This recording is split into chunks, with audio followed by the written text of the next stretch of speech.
það hægt að koma sér í kulnun ef að þú bara einfaldlega vilt það.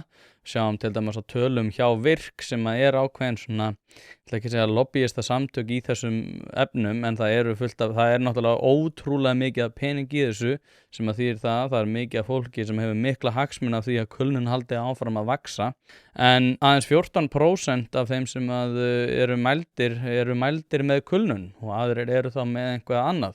Og eins og ég segi, þú veist, þetta hefur náttúrulega bara vaxið og náttúrulega komið núna í algjörlega ósjálfbæra þróun.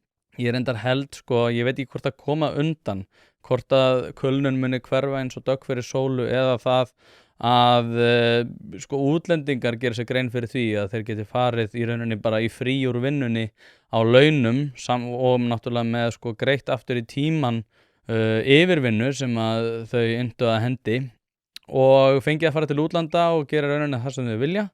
Eina sem þau þurfa að segjast vera bara í kulnun og getur þá verið á margra mánaða launum fyrir það eitt bara að vera til.